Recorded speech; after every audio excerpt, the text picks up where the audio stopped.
It's on me this week, apparently. So, welcome to Bragging Rights, episode 32. Is that right, Jimmy? Well done. Thank you. Thanks, Carol Vorderman. Yeah, how's everyone been? Yeah, great. Yeah, good weeks all around. I don't know why Josh is all like, you should be buzzing. Why? His ass is hurting, he's come on his bike and he's had to ride to Alden and back to the... All right, fair enough. I mean, because you won the derby, that's why. Yeah, I'm not looking forward to the podcast, though. Well, why? I'm just not looking forward to it. Anticipating some... I think it's just a really hard one for us, and everyone's going to hear and see it soon, to get our heads round red and white and black and white glasses. We're going to see the game in such a different way. yeah. Yeah, I think As we already have. As we already have. Yeah. You want to see our group chat from today? It's it might end up being a bit of a mess. I put my phone in my pocket for about 6 minutes, if that, and I went back on and there was 38 unread messages. I was like, how is that possible? This group's never that busy. I know, and we really needed you as Mr. Switzerland as well. You always come in and just smooth it over. That's usually it. anyways, but... At the end of the day, once we've stopped this recording, we're mates. I'll decide. Maybe. Acquaintances, shall we say. Yeah. How are you all, though? You all good? Yep. At least you got a response. I know, well, they weren't listening to you, mate. No way, was he? I was I about think Jimmy to was say... a bit upset that he didn't get to open, so I was like... Jimmy was That's good, speaking yeah. about delays in the sound and in the programming and stuff like that, and then he leaves it 5 seconds before he goes to respond to my question. No, I don't. Not that time. But Yeah, I want a question. what? Come on, then. I've had a good day, by the way. That's all right then, Dean. Yeah. First day back fully at work today, was it? No. I thought you Back said a it full was week. Monday. Yeah, it might have been last Monday. He's then. self-employed. He don't take time off. He does. He's just had 3 weeks off. Yeah, when he's... All right, he doesn't take time off when he's in country. Fair enough. You good? I'm good, cheers, mate, you? Good. Yeah, I'm all right, thanks. Yeah. Grand. So, as always, sponsored by Comscaff and hosted at Tribal, the home of the pod. That's it, I think, innit? Straight into it. Yeah, I think you're first, aren't you? Yeah, I lost a game of rock, paper, scissors. Yeah, we're doing it different this week. We're Yeah. doing Rovers FC, just to try and mix it So we up. can all give our thoughts individually on the game. It's not just going to be 5 minutes of each person talking, though, is it? Everyone going to get some input, like... No. Oh, shit. Mike's down, lads. Excuse me. It was... I don't know. I don't even know where to start with it, really. Like... Kick off. Oh, yeah, presenter 1, 5 minutes. Oh, yeah. Kick off. Yeah. No. No, you got to start pre-kick off, haven't you? Really? Like, Pre-kick-off. what was Well, what yeah, was it like pre-kick-off. building up to it? The atmosphere in the East Stand was absolutely bouncing before the game. I'm But- glad you said before the game. It was because... And then, so that was at like 2 o'clock, so I got in the stand at 1:45, which was really early. Go on, what you going to say? To be fair, we was walking up at about 2 o'clock and you heard the East Stand and then you heard them singing, then you heard Whatever Old live Faithful, and music it was, yeah. so it did sound quite boisterous walking up to the ground. It was, and I think it was Tyler Fowler who posted it. Might have been Kai, so apologies if I've got that wrong. But he mentioned about the live music playing. I know we always do the live music and things like that, but for Derby Day, wouldn't it have been better just to... It diluted the atmosphere for It me. massively did, because we were, like I say, bouncing for that first sort of 15, 20 minutes, and the music came on and stuff, and it sort of killed the atmosphere a little bit. And then I think during the game, you mentioned it was flat during the game. It didn't seem it, but it felt very tense in the stand. It sound genuinely. I know we sang it. I like to try and wind you up. The irony of standing there and thinking, "Oh, this is what Josh must feel like when he's at the KC," because I could hear nothing from your stands. Yeah, it was very weird. We were trying to get chants going and everything, and especially in that first half. Second half, sort of last 25 minutes maybe, was a lot better. It was a lot louder, but I think that was because the nerves had lifted. We'd scored 14-0, you sensed our sense of switch from your end. Yeah, a change that's in the exactly atmosphere. when it was. That try there from Broadbent, I think it was. Yeah. So we do have moments like that in the East Stand, and it is a lot more difficult to get chants going. Weirdly enough, when there's more fans there, if that makes sense, because you do it and then it just sort of peters out. But you're expecting this massive noise, as it did later on in the game, as I've just said. But it just didn't seem to happen, didn't seem to materialise for whatever reason, and it was just one of those. I think we tried, because I stand up there in the middle, and there was pockets around us that were singing, but apart from that, it didn't really spread. Like you said last week, I think, Josh, the sound filters down through the East Stand from where I stand to where you stand. So it was just one of them, but it didn't matter at the end of the day. But I would have liked to have had a better atmosphere. I was quite happy with our defence, because sometimes it's harder to defend against a team that doesn't have a set play. Like, you could still see from Hull the movement from left to right and right to left. It was quite fluid, but it was when it got there that you didn't seem to have anything. We didn't have that strike. Yeah, you didn't have that strike on the edge. Like, we get to Hiku or Davis and even Noah Booth yesterday, we seem to have something, even getting a nose through the line. There was a couple of times I think it was first half, where Rapiner got the ball and you're thinking, if that tackle wasn't made, it's through there. But there wasn't that much, really. But it was the sliding defence, because a couple of times you did have numbers on us where on another day, another team would probably have scored, because there was 3-on-2, 4-on-2. You specifically noticed that a lot when you was going right to left, so left to right in our defence. It wasn't coming across as quick, but because that last pass wasn't crisp, it sort of slowed you down a little bit.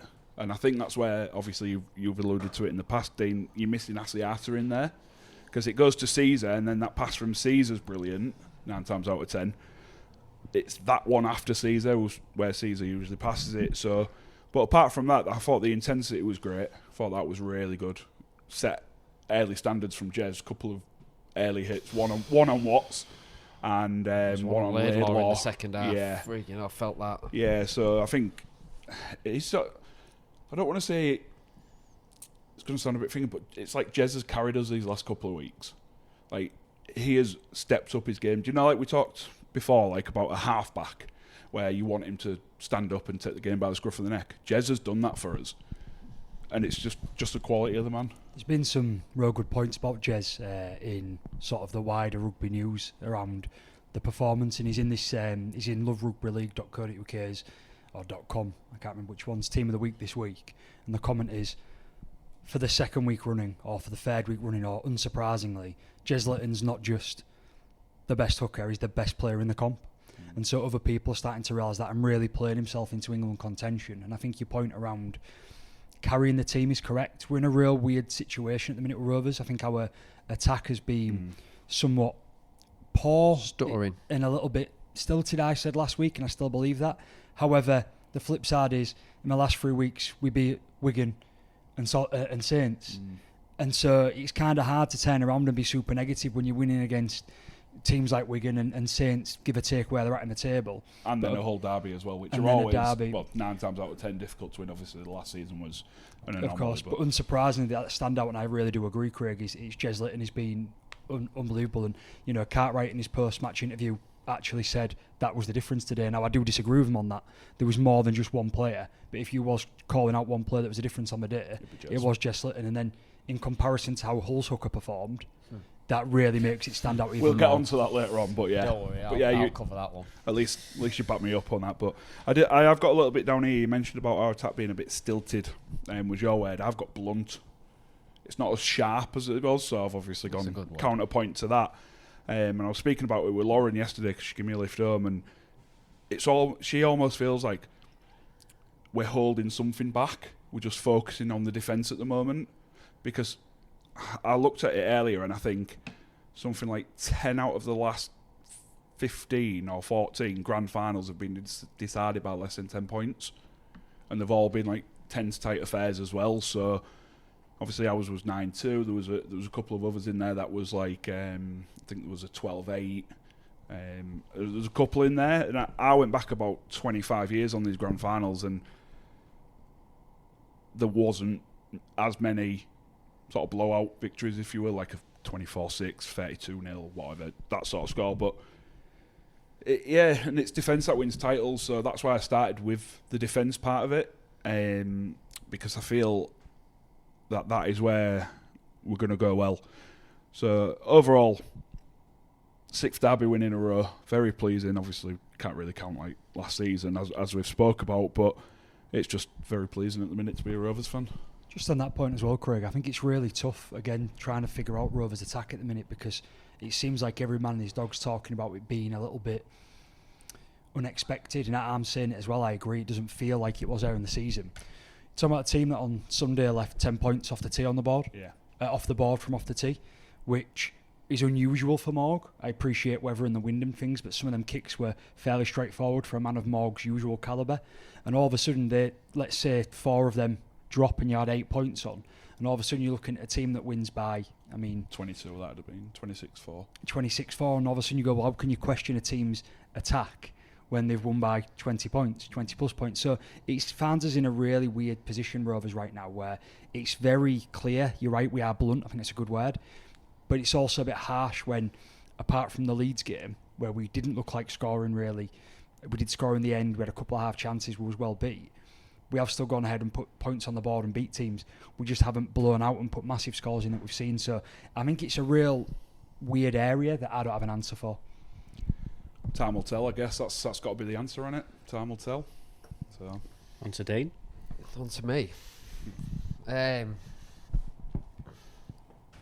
Proud was the word I used after that performance. We want the win. Obviously, ultimately you want to win. I'm a big believer in the saying that show me a good loser and I'll show you a loser. But it's hard not to be proud after that performance. We could have, if we'd have turned up and played you at a straight game of rugby, gone set for set with you, we may as well have just rolled over and had our bellies tickled. I said it during the game, I've said it when we spoke today. We had to come with some sort of spoiling tactics to try and ruffle the feathers a little bit. We towed that line all game of legal to not legal, and it was fairly successful for the most part. For 95%, 90%, we were successful at that. We spoiled your rhythm in attack. We have to do it. Massively. You're coming up against the slickest, one of the slickest, if not this. Yeah, you got the best attack in the league, haven't you? Yeah, the slickest attack in the league. You've got to do something to spoil that rhythm, and for the most part we did, and for the most part legally. We crossed that line a few times, especially in the second half. We'll get onto that later on in the episode. We slowed the game down as much as we possibly can, especially in the ruck. I think it was mentioned earlier on, I can't remember who said it, like you thought the referee let a lot go. That was me, yeah. You play to the whistle, and if the ref's letting you get away with it, you're gonna try it, you're gonna do it. Yeah, my words were about the slowing it down. Sorry to interrupt you there, Dean. Was about slowing it down. Hull were slowing it down, and it was visible to see that they were slowing it down. But on the flip side, Liam Moore was letting them slowly play the ball down. So all credit to FC. Like you say, you play to the whistle. He's not blowing for a penalty. Yeah. Crack on. You're going to crack on and absolutely. Do it out. As frustrating as it is from a opposition from point a team of view, that want to get the ball in their attacking players' hands quickly and ship it out wide and score the tries, the wide not fancy tries, but the tries you score week in, week out. It must be frustrating from your side to watch that, but from our side, well, it's pretty much needs must. Look, what you've said, everything's correct. If it was on the flip side, I'd be pleased at a Rovers performance where we stuck to a game plan. I wouldn't be proud around the extra that went on, which we'll talk about in a bit. And you said 95%, so we're not dragging it up. For me, you have to almost decide if you're mad at the referee or you're pleased with him. Because in my opinion, if the referee penalised everything that happened, we wouldn't have seen a game of rugby. Because I felt like you probably wouldn't have we probably couldn't have completed a full set without you giving an infringement in the ruck. And we probably would have conceded maybe 10 of our own penalties for infringement in the ruck as well back. And you probably wouldn't have seen any sort of rugby sport. So when you take the glasses off and the emotion out of it, the ref had to let the game flow some ways. And I know a lot of red and white fans will be screaming, saying like some of the FC ones were terrible. They truly was. They should have been called. But then Rovers got away with a handful as well. So you've got to take it on the chin a bit. Yeah. And if you hadn't have done that, if you hadn't have been let go, I'm not sure we'd have seen any flow in rugby on Sunday afternoon. Saying that though, you penalise it early, you stamp it out of the game, you then get a game of rugby. We conceded another 20 points in that game. Yeah, I get that. We were lucky but that's that on the referee. we were lucky that the referee decided to step back a little bit, almost like he was reffing an Origin game, where he's just kind of like, I'm going to let a little bit more go today because this is going to be feisty either way. In the final. Like he was reffing a playoff game. Yeah, that benefited us. There's a little bit more goes in a playoff game. A little bit more is allowed by the referee to try and let it flow a little bit more. Onto the game itself, early on, I did fear the worst. You seemed to gain field position really quickly. That first 18 minutes, I think, before you didn't get out. Yeah, we didn't get out of our own half, but we defended. We had a bit of grit, resolute to us, and a word that Paul Cook used in front of us the other day. We had some character, some of that we've shown all season, but we really showed up for each other in defence. And I felt we built well into the game for the last 15-20 minutes of the first half. We held you out, we turned you around a few times with some good smart kicks. We could have, and probably should have, nabbed a try with Zach with a little grubber kick through from Caesar, and we had a chance to make a break downfield if Tommy didn't knock it on. I'm surprised that wasn't given as a penalty.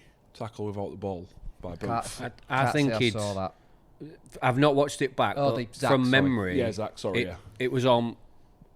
I didn't shout because I thought he'd touched the ball before a Rovers player touched him, and I've not watched the replay, so I don't know. He did get a hand to the ball. Yeah, so in which case then it's not tackle off the ball. He hasn't got the ball, though, has he? The discussion, if he's touched the ball before he's touched by a Rovers player, then he's deemed to have classed as in play. Has been in play. Yeah, and so the point that they made, just to clear it up, because I've watched it back on TV, what they're talking about is has he been stopped the chance to regain the ball? Because you can hit the ball forward and before it touches the ground regain it, and what they were saying is, well, that needs to take out the ball because it has come off Zach, but it hasn't at that point hit the floor. It comes off him quite strongly. It goes a number of metres away. Zach would not have reached it, but I'm not arguing about it. I don't think it's a big deal. I think if it went one way or the other, you'd turn around and maybe be pleased or aggrieved. It didn't change the game. No. No. Just going back to, I just mentioned Briscoe knocking on there. For me, he was our man of the match for yesterday. Yes, he made that error, but time and time again he showed up, took the tough carries. He caused a bit of grief down your left edge, Broadbent and Booth. At times Rapiner did. We seem to be attacking that right edge a lot. I know we're going to get onto Rapiner in a bit. So, but I'm just saying on that attacking side of it, we seem to something must have been pinpointed for us to attack so much down that side. Probably we not. got our try. Maybe so. We got our tries. Second half, it was a real stop-start affair. It was a real, it was. The incidents probably didn't help that. There was a couple of injuries as well. Yeah, there was a couple of injuries. We really didn't help ourselves. There were some really dumb, unforced errors. Kemp was one of them. With that high ball, it invited some early pressure in that second half when we really could have done with building well and starting the second half like we started. I wouldn't call that a dumb, unforced error though. No, I'm on about some others. Right, okay. It's just the way that you said dumb, unforced, and then said Kemp was one of them. I'm like, it was an unforced error. The dumb part of it was the two inexcusable forward passes from Amir Burrow deep in our own half. That's all right. You're banned next week. You cannot invite pressure onto your team like that against Rovers. But for me, the worst of the lot was Cade Cust. Yeah. Like we defended our line so well, and then you go and blow it and allow a walking of a try because you're too busy wanting to get into afters with a player than doing your job, and it was just inexcusable for me. To finish, if I've got a minute, one thing, as proud as I am, I'm going to read off here because I've written it down. As proud as I am of the dab of... I thought you'd written it. As proud as I am and have been after all the derbies this year, this won't wash next season. Even if we have the injuries like we have now, we should have a better squad to deal with it overall, and losing 2 to 3 derbies will not be acceptable. It's not acceptable this season, but it's understandable. 6 derby defeats in a row. Last year was a joke. This year, understandable. Next year, winning 1 at least is a must.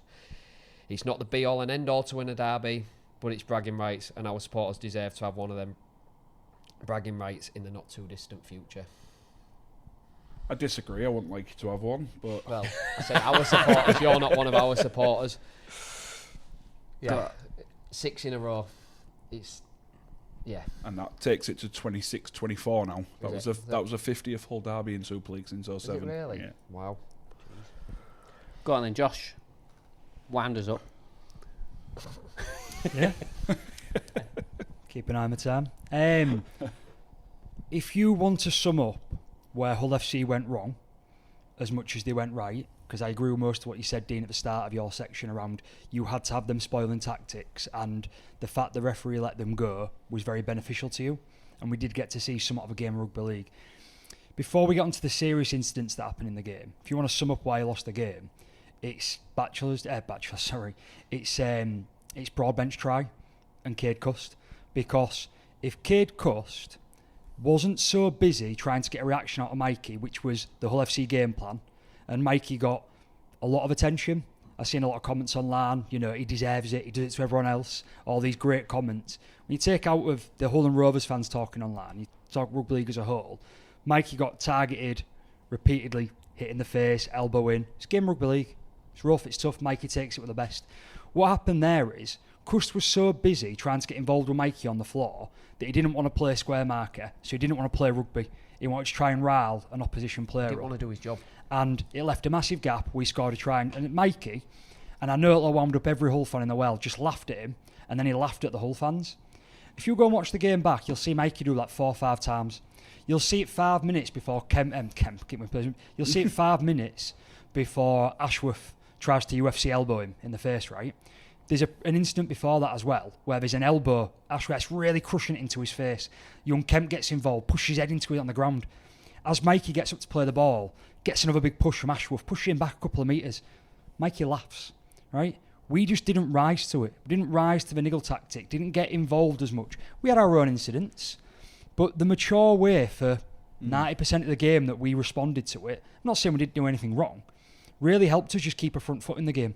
And it meant that it didn't really matter what you guys were doing. And it riled FC up, in my opinion. And when you look at the switch from the first half, where it was a really close, gritty battle, and there was maybe a few eye shots let go, a lot of niggle on the ground, a lot of extra curriculars, a lot of elbows and hands in, all of a sudden in the second half, when it started to turn, to pinch a word from the Sky Sports pundits, a bit unsavoury from the FC side, we still didn't really rise to it. Or we've got the mini incidents to talk about. We know that's a bad one. But other than that, you've just started compounding error after error by making stupid mistakes, because it appeared that a lot of FC players were more interested in putting a big shot on or hurting a Rovers player than they was in trying to play rugby. And quite frankly, as far as I'm concerned, great. We love big, tough rugby league. But when I watch the game back, and if I'm an FC fan, my proudness that you said you've got would be definitely tinted by some of the things that some of your players did, some of the way they went about it. And for me, I think, to go back to the first point that rounds it all up, that's why you couldn't really have a go in the game, because players like Cust didn't want to play rugby on the day. And Cust had a terrible game. To be fair, Dean did say that. He did say that he was happy for the most part, but then that part he wasn't happy with, and he didn't want that from. Like, we towed the line players. of what's legal and what's not legal. Massively. And when you're on that line, sometimes you're going to tip over it. There was you wanted to speak, didn't you? Yeah, but it's Go all on. right. Go on. No, I was going to say, for the most part of what you said, I do agree. But there is an element where I do disagree, because the bit where you say you just got on with it, Mikey just stood up and laughed and like it didn't affect him. It did affect him. Mikey had a shit game. Mikey was clearly affected, and not necessarily in the way that you'd expect someone to be having a bad game. Mikey, for me, was like Mikey 3-4 years ago, when it's like everything's going to go through me. I have to do this now. Mikey, we got under his skin to the point where it looked as though Mikey wanted to do everything himself. He wanted to win the game himself. He was putting little kicks through for himself. He was missing opportunities to pass a ball where there was a clear... No, but it seemed a bit more this week. so. Like the last couple of games, especially the games you've played us in already this season, barring the one obviously where he went off, it was... Mikey was very much a team player, Like I say, up until the point where he went off in that, I can't remember if it was the league game or the cup game. And then in the other game, he was very much a team player. He was passing the ball. He was creating. We've seen all season with his assists this season. He's got plenty of assists. There was ample opportunity for you guys to score more had Mikey have taken those opportunities this weekend. There was and I think that was down to the fact that we'd got under his skin and he wanted to prove a point that, well, I'm better than you and I can win the game. So I do agree, 95% of what you've said. Our game was all about spoiling. We took it too far, definitely, late on in the second half. And whilst I agree with Dean that I was proud of the effort, I wasn't necessarily proud of, definitely not the elbow, for one. I'm not saying I'm proud of that type. I'm proud of my team's effort. I'm not saying I'm proud of fucking Ashworth dropping a UFC elbow, as you called it, which I totally agree with. Brock Lesnar would have been proud of that. But yeah, I'm not as an old fan. But yeah, like I say, I agree with most of what you said. Let me bring it back then, because we're going to get onto all the incidents separate, I believe, anyways. Yeah, we'll get that most of them, so I didn't want to focus on them. We will agree to disagree on that. I'm not going to say Mike had a great game. I'm not going to say he couldn't have done things better. There was a little kick for 1 second I was disappointed with. There was a few times he went on his own. No, Mikey does one as well. Oh, well. Yeah, Mikey does one. Does he? I'm proud of the way Mikey conducted himself, because when you watch it through maybe red and white glasses, you watch the extra attention, you can be proud of the fact or happy that you got under his skin. If that was an amateur game rugby league, and honestly I thought FC were amateur, that was a bit like watching when a team doesn't have a lot of skill, so they try and bully another team, but they come up against a better team, right?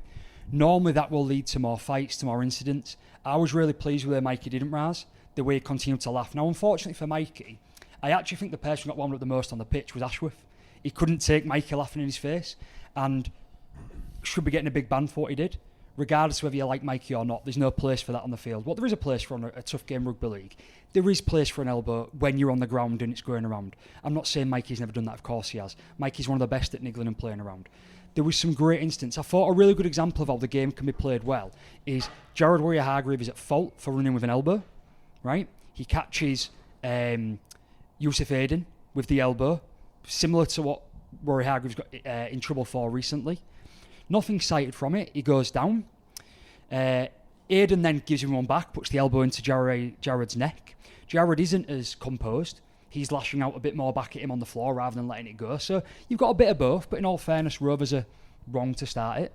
And then as they get up, he just has to have a little clip at Yusuf Aiden's leg. Yusuf goes flying. You know, he deserves an Oscar for it, but he's still the wrong move. It's a foul. You actually score off the back of that. So it went both ways in that type of stuff. And as you say, rightly so, I think that if you, whatever percentage you think it is, towed the line, we'll get into each of the incidents. I was really pleased with Mikey in that, and he needs shouting out for it, because I think 2 years ago, Mikey's the one starting the scuffles, and every player's diving him. At first, I was quite disappointed that when Ashworth elbows him, that we didn't have players running.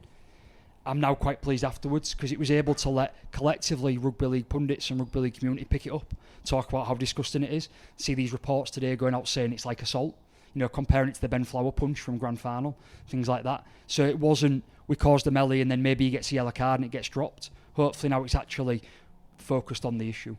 So for me to wrap up on the game itself then, obviously we're always pleased to get the win. I wasn't particularly pleased with the game overall. It wouldn't be one that I'd watch back. A great spectacle. It wasn't a great derby. I think there were some players, we spoke about Jez, there was an article on Love Rugby League, shouting him out again for the second time. They ranked the 7 best players, and they had Tom Briscoe in there, and they had Hardacre, and then they had the other 5 as Rovers players. Rightly so, they had Jez Litton at the top.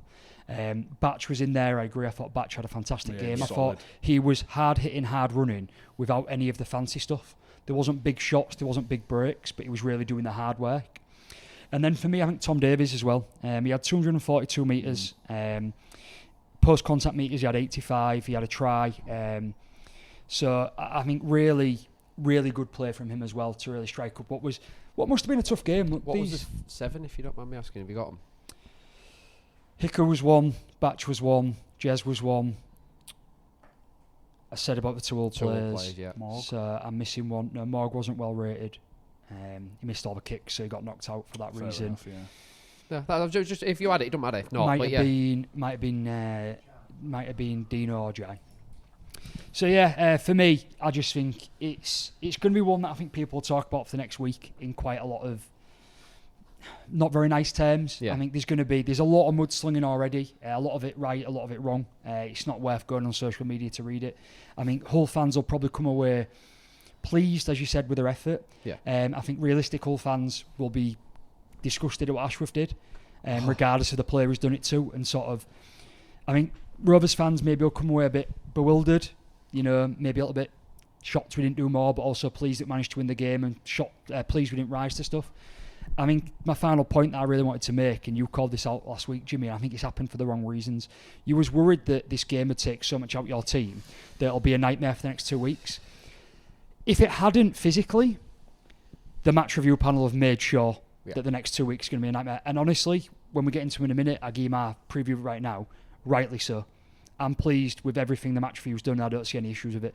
I think they've got an issue on our side, and we'll talk about Mini. I think that Mini should maybe done worse. But I think on all the Hull ones, for the record, I think they're all correct.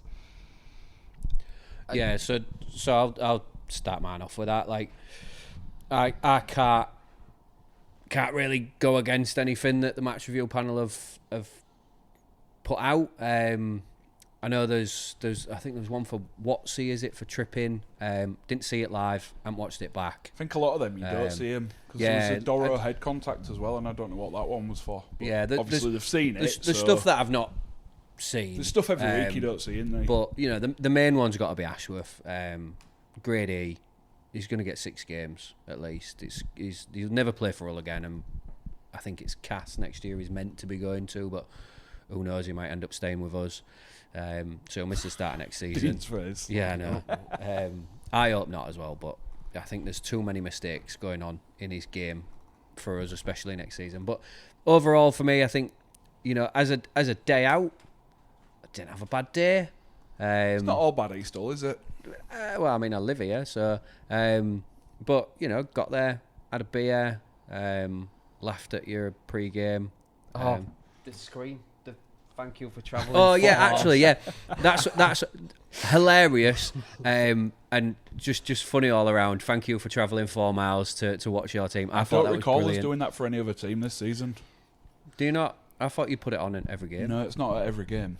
That is the type of banter that we want. Yeah. As we laugh and joke and be frustrated, and at the end of the day you come away and you're still mates after it, and nobody condones any of the idiotic stuff that happens at rugby league games, and especially happens after derbies. That's what we want in our city. That's great. That is what you want, but what you don't want is your wish.com version of trying to be Lee with your pre-game, your stupid little flares on the try line and the touch line, and your that was a massive film. Tacky bloody fireworks at half-time when the band's singing. I'm like, I turned around to Dean, I was like, it genuinely feels like Beaumont's been ordered on wish.com. Surely the fireworks should have gone off at full time. I mean, yeah, I was laughing at that. But light. Do you know what? It made the day. It made me laugh on the day. We spoke about the game in fair bit of depth. I kind of agree with everyone. I think we needed to do something, because if we just came out and tried to play straight up legal rugby, we'd have got 40, 50 points put on us. We had to do something. We did for 60 minutes of that game, probably do it all right. I think even when you look at Aiden was sent off before 60 minutes, I don't think Aiden was malicious in what he did. I think he just got caught out. On saying that, it's still a dangerous thing to be dropping your hip. He deserved his 10 minutes. But yeah, there was obviously some stuff after that was just out of order. I'm not proud to see it as an Hull FC fan, but it happened. We got caught up in the moment, I think. Do you know, on the amusing side, just trying to have that bit of light in it, because I think there's so many negative points, and I know the next section is to really get into them points, is it? Is that what we're doing? Yeah. I'll text you guys about the radio talking about Amir Burrow, so shouldn't be calling individual players. It was probably the heart of your grubbiness and doing stuff wrong in the ruck. It's been all year, though. Yeah, he has, and that's the player he is, and you don't really understand how he's getting as many reps first team. Within 20 minutes, BBC Humberside had called him a grub. And I'm like, there's nothing wrong with the way I grew up. It's not really professional, is it? But it just indicates what was going on. We use it quite a lot. As ex-Lamworth lads, Yeah, but you don't expect it on your BBC But radio definitely station. not. That made me laugh because we love it. But what really made me laugh, and this was quite funny for me, was one of his tactics in slowing down the ruck in the first half was just to be in anywhere he could. Whether he was under the ball holding on to it, whether he was laid on top of a person. But twice he tried a real good tactic where he stood with his legs over the back of the man on the floor trying to play the ball. And the first time, I don't know what Rovers player it was, sort of like got up and then sort of like moved himself. And then Burrow sort of like fell off and laid on the floor, and that was kind of the end of it, and nothing was done. Another one where you could argue should have been maybe an infringement. But the one that really made me laugh was he tried it to Dean Hadley. Right. And this is great. Dean Hadley goes to get up, and he just feels these little legs on his back. So he just carries on getting up. And then Burrow's doing like a reverse ball, facing the wrong way, piggyback, and then goes flying and turns to the ref, and he's like, and I'm like, and you know, You got to clear the ruck, haven't you? in the sea of it all, when you're like, yeah, you've been cleared from the ruck. You didn't clear it. You've been cleared. And that, in the sea of a lot of our sort of nastiness at times and a very intense battle as derbies are, there was little moments like that where you could still have a little chuckle and smile and think, that's rugby league, innit? It can be a bit silly. Yeah.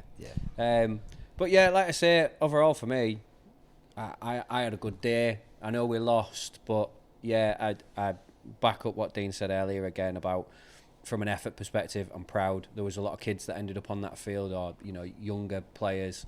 Proud of the way that they stood up for each other, especially the twins, Lloyd and Callum, just came on, and it's Callum, innit? Yeah. I think John Wells called him Ross. Lloyd and Ross Kemp. I'm sure it was John Wells. Apologies if I've got that wrong, but he said Lloyd and Ross Kemp. Well, It tickled me. Like I said, I was to throw Lloyd in for his first ever Super League start in a derby away from home, and other than one mistake, which I know you said it was an unforced error, it was a forced error because he was under a lot of pressure.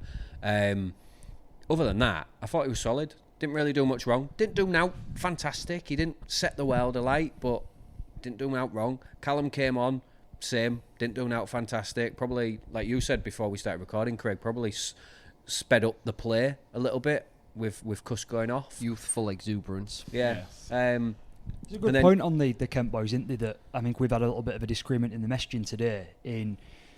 They came on, one played, one came on later on, and they did exactly what the FC plan was. So they got involved in your slowdown. They got involved in taking runs in. They got involved in trying to put shots in. They got involved in every way you could want. Now, I think some of the disagreement we sort of had earlier was around, do you want to be encouraging some of the tactics like the Kemp that came on late? Apologies for confusing them, after Ashworth has already Ross Kemp has already been pushing the elbow into Mikey's face to then push your head into his face as well. Not illegal, just a grubby tactic. Do you want to encourage that? Or are you pleased that they've got into that derby mentality? And I think it's more of a rhetorical question, because I think you'll see it toes the line very much that the other way around, you'd be really pleased as a Rovers fan to see young players come in and understand what it means to play in that derby and to get involved in that. 5-6 years ago, Mikey was doing the same thing. Mikey was coming in and he was towing that line and getting stuck right into the derby spirit. We used to do it as well. Well, it's not even that long ago, is it? You forget Mikey's only 23. He's only been around 3-4 years. I'd probably say, I know you said it's rhetorical, but I will answer that, and I would probably say, yeah, I am happy that they did that, because one in all. For an 18-year-old or a pair of 18-year-olds to come in and have the confidence and the balls to get stuck in that way against men, fully grown men. Jared Warrior Hargreaves being one of them, and not back down. In rugby league. Yeah, like for an 18-year-old kid to do that and build his own confidence in the men's game, I'm all in for it. It's like I was saying, when it's for your team, vice versa, it depends how you're looking at it. And I'm saying it's not a bad thing, you just see it in different ways. And like, for me, I find it exciting as well, because I spoke a couple of weeks ago about Cassell coming on for Leeds, celebrating a try in front of the Rovers fans, having no beef. But now that name's kind of marked for us, and it will be for players, because you do it at amateur level, you remember players that do something wrong.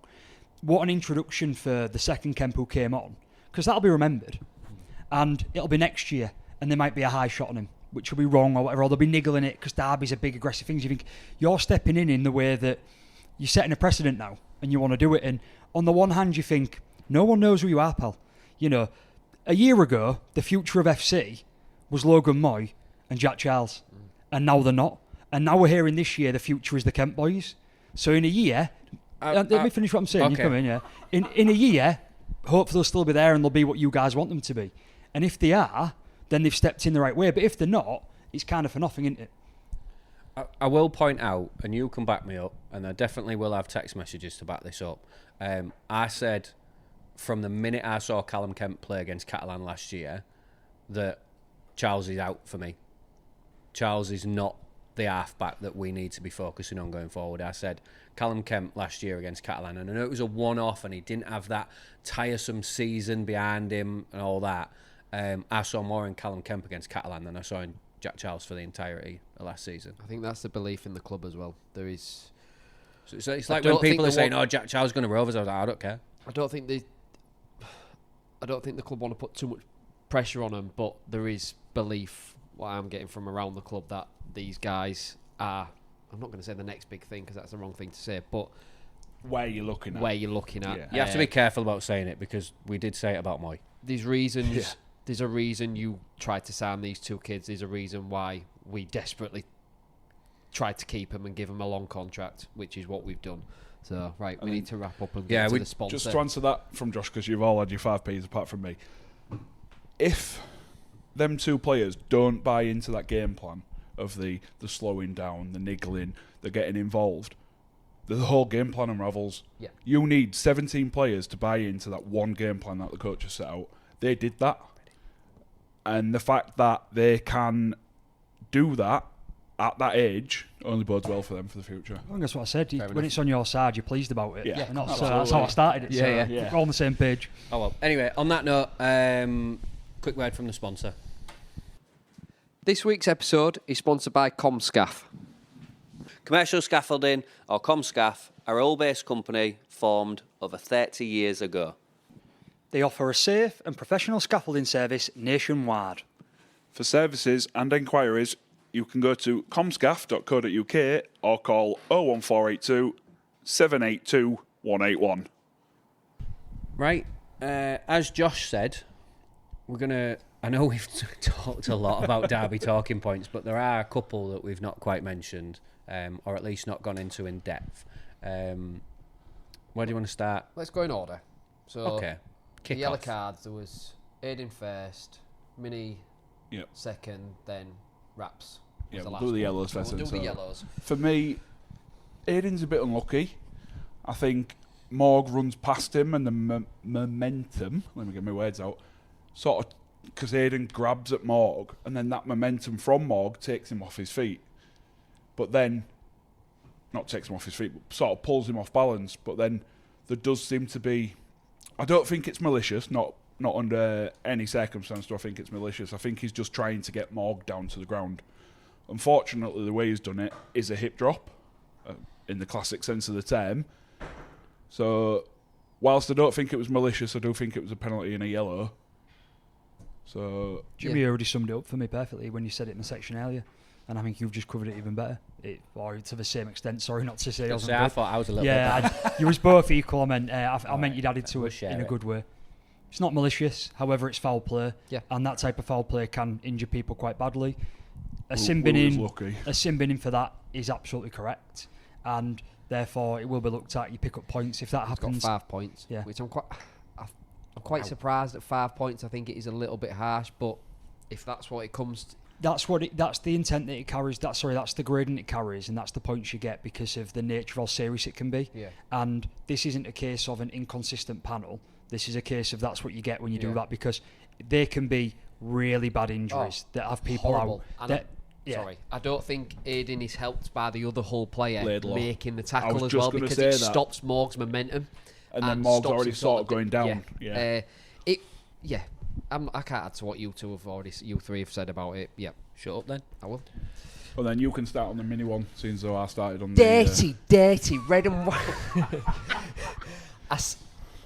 So in the stands, you said red. I was screaming. He was red. screaming I red. was saying it was You red. said red. I think Jake said red as well. I stood there, yellow. I think that's my favourite term at the minute. Every time I see an incident, it's yellow. Is that because you thought it would be a yellow, or you thought it should be a yellow? Both. Oh, all right, fair enough. It was, his arm is just out, so it's just on maybe the start of a wrap. It's not quite a shoulder charge. He does hit him square on, in the face with his shoulder. I think he's saved, 2 things save him. Martin is slipping, he's losing height, and Martin gets straight up. Yeah, massively. So I'm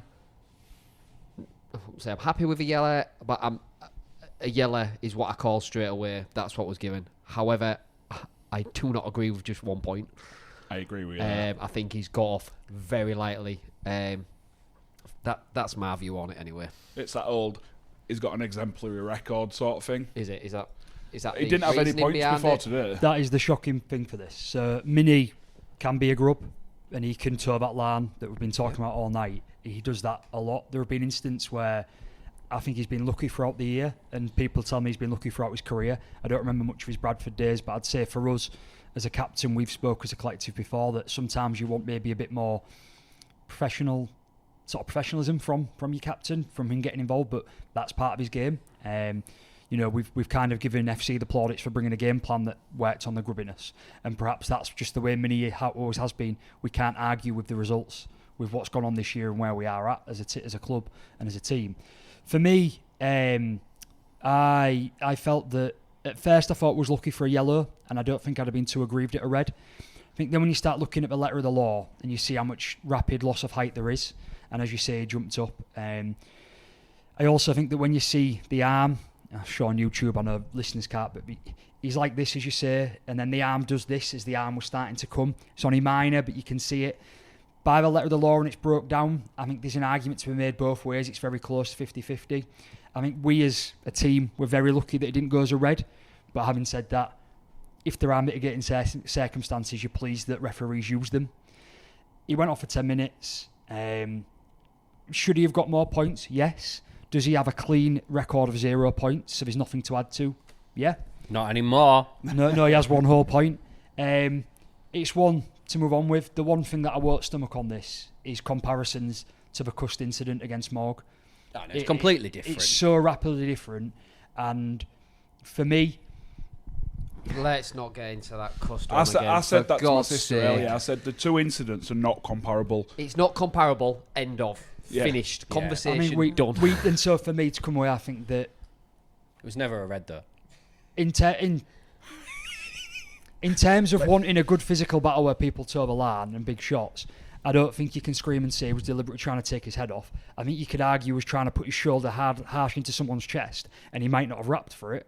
But you can't say he aimed for the head because the rapid loss of height is too quick. Jez didn't rap on Laidlaw earlier on in the game. His arm was out, but he didn't rap. He was trying to wipe him out, yes, but did he mean to smack him in the face? Probably not. I think the one thing that wound me up and the one thing that got me really excited and then really upset, like within seconds of each other, is the referee pointed to the touchline. They usually go like that, don't they? And instead of showing his 10 fingers, or however many he's got, he just pointed to the touchline, and I was like, yes, red, and then he pulled out a yellow, and I'm like, no. I've never seen someone go from such excitement to like dejection. I dropped a really loud seat bomb in the stand, and there was a child 2 seats down from me, and I apologised to a parent, Amy. I'm very sorry. From you. Have you had a say on the matter? Yeah, I said red at first, as we've just spoken about. Then watching it back, I do feel it was a yellow. Of course you would. Oh, shut up. Rapid loss of height because he slipped. And like you say, his arm has come out in an attempt at a tackle. Not massively, but it's probably come out enough for Jack Smith to go, his arm's coming out. And possibly, I'll put that in inverted commas, would have if the tackle was a standard tackle, shall we say. So yeah, for me, I do think it was a yellow, but very, very lucky to only get 1 point. Yeah, very lucky. We were all surprised in the stands that it was yellow. The third one was Raps, the late hit on Morg in the last minute. This really angered me, this one. It was unnecessary. Yeah, it's totally Didn't unnecessary. need to do it. The ball had gone. It was Ball had gone. There's a still image. a good second and a half, maybe. No, I stopped. It was. I've timed it to perfection. I stopped, pressed pause as Raps was hitting him, and your player was. The ball was less than a foot away from his hands, so he'd literally just caught, just about to catch it. So it was late. It was so unnecessary. Like, we've got a question later on about like the effects that this could have, like, for us at the back end of the season. Yellow fan, I'm surprised he's got 3 points for it. But again, if that's a letter of the law, I don't know. I'm not up to date with all the tribune rule and what points are what. I should really. Yeah, we probably should do. I should I'm the same. educate myself a little bit more on that. But I'm a bit surprised he's got 3 points for that. The points I can't speak to. I don't know whether it's rightly or wrong. However, he's been cited on 2 separate incidents, hasn't he? Yeah, that was it. It was 2 separate. He's got a head points, contact, that's why. penalty points 3, and he's got a late contact on passer, which obviously is the and yellow card. and so that's where they add up. And for me, you could see it coming. Rapiner decided with 10-15 minutes to go that he was going hunting, not head hunting, just hunting. He was trying to put shots on. He started overstepping the line, possibly more than some other players around him, and there was some good shots in there. There was some good. He finished off a really good tackle on Doro, where, you know, some Rovers fans are saying he punched afterwards. You can't see what his hand does. A lot of FC fans are saying he just pushes himself off the player. You'll never know. But there are several incidents. Came in fair man and absolutely wellied Doro right in the ribs because you Well, two. that's what you Oh, taught it's- to do. Oh, innit? The first absolutely. 2 I'm not minutes. saying it was a The bad ribs thing. were there for The the ribs, team. and it's a They great were, tackle. yeah. And he just starts stepping ever so slightly over the line, and then his challenges become more and more reckless. And then there are a couple of sort of missed high tackles where he don't connect and they don't get picked up as the game's flowing. Then there is penalised for a high tackle, you know, which he had 2 goes at it, so he was definitely trying to catch Jez. He doesn't just catch him once, he misses the first one. So he's well over the line by now. And then all of a sudden, he's that far past the line, Milan's a dot to him when he's trying to kill Morgan. I think that's disappointing. When you talk about being proud of the effort, that's disappointing from a senior player who's had a stellar career, who now probably gets to finish his time on the sidelines, unable to play the last 2 games. And I'll get a playoff game. you can't move clubs and then play in the playoffs, Jimmy. It doesn't work like that. Yeah, maybe you will. Maybe when we do you a massive favour and get beat by Wakey this weekend. No, regardless, other way around. Regardless of it on that, I think them decisions are correct because he was looking for something and unfortunately went over the line. I think it's disappointing for him for such a career. I think he's had a poor season, you know that. You know I don't rate Rapinoe this year. I think he's No one can retiring say. a year too late. But it's really disappointing that his last game is going to be that. I'd be disappointed if it is that. It looks like there's a fair chance that it will be. Especially with the bans now, there's a really high chance that we're not going to win either of the next 2. So. I think he was just very, very angry that Canberra achieved something he couldn't do in the 19 years he was there. And I think he was fuming at that fact. Maybe so, yeah. So I the fact think that they offered him a deal as well. Yeah, well, They only that- offered him it 1 really year and he dis- turned it down. It That's did his really fault. disappoint me. There was a minute left. I think on Yeah. the dot it was 79 minutes exact. And there's just no need for it whatsoever. 2 things that angered me about the whole Rapinoe situation was, number 1, smiling and laughing after Ashworth elbows Mikey in the face. You see it in the background on the cameras. And the second one is the arrogance to just start walking straight off the pitch. I don't care who you are. You in rugby league, you listen to the ref. You go, you listen to what he has to say. You take your punishment. He didn't. He just walked off, and Liam Moore showed him the card from 15 Did yards the ref away. call him in though? Yeah. 'Cause- Oh, all right. Fair Yeah, he enough. said, think what- Jordan, come here. Jordan just started walking off, so Moore just went. What you're Like seeing that. is a perfect example of what we're not seeing, but FC fans are telling us that happened, which is that Rapinoe is this massive influence behind the scenes, off the field. It's what we're being told. Yeah, It's no, not that's what what we've seen, that so. isn't a dig. That's what we've been told from FC fans, that he's a massive influence off the field. He's great with the young kids. He's fantastic. He's brought across this professional mentality. We can't say winning mentality, but he's brought across a mentality that's benefiting you. What we're seeing on the field is subpar performances. What we saw on Sunday was a poor performance in terms of his discipline. Half decent with a couple of breaks, but not a lot really. but there wasn't a lot going forward for you guys really anyways. And maybe a bit of a disregard for the game in general, almost I'm kind of done here with laughing at incidents like that and so on. You know, we love to talk about rugby league and say that it's the only sport in the world where you can actually have a punch-up and then shake hands at the end and have a beer together. And we do see that with Rovers and all. There are players that hate each other. I know some FC players do hate Mikey Lewis. Right? They will do. They hate being wound up by him. Ashworth must really hate him for what we've seen this week. But at the same time, they shake hands and get off. What you saw from Rapana was not fitting for what we say about a player of his stature in the game. Laughing at an incident like that, walking away from the ref and not assessing it, not letting the assessment be taken properly. And you think, are you just tired of the bullshit? Are you just done with playing rugby? We know you're retiring. It's not been the best year for you. What's going on, mate? Because for me, I used to love the guy when he was down at Canberra. I used to love him. He was a superstar in the NRL. What a disappointing way to go out, if this is the way, is my point. I was excited on the to see field. him in Super League. On the field, yeah, it's disappointing. Again, like I said, we don't have the evidence of what he's doing off the field. We're just here, don't we? There was a point that I'd shared with you guys earlier on. That was after Kemp's knock on early in the second half, the next breaking play, right in our in goal, he made a point of going over to Kemp and saying, kill somebody. It was the lead up to the scrum from the knock on. Fair enough. Yeah. And he just, little pat round, little pick of the chin up, just little pep talk. I see no evidence that it was a pep talk. Unless he you, went in apparently anyway. not, yeah. Unless you Fucking can kill him. Unless you can show me evidence that he was saying to him, get your chin up, because there's no evidence, is there? And as I was saying earlier that you didn't like, all evidence on the field points to the fact that Rapana was trying to do naughty things. I don't like fishing. So Boring, what you can say then is the maturity from Kemp to ignore that, because he didn't go knock anyone out. Did Let's he? you admit that he did say that. But he also didn't pick his head up. Right, so. on to the next one. We picked up points for Amir and Watts, I don't know, and you picked up one for Doro that we don't know what, when and what, how. The big talking point, obviously, of the Ashworth incident on Lewis at the end of the game. I think Rapana told him to do it. You've got Kemp. no evidence. He might have just been saying Rapana told hurt Kemp. someone. Kemp Kemp told told him. Ashworth. Chinese that's what it was, whispers. Yeah, I mean, he's player, innit? Obviously, Mikey deserves it because he's a niggly, wound-up merchant. He does I've it. heard He that does as it to well. everybody else. You know, he's always learning, getting involved in tackles.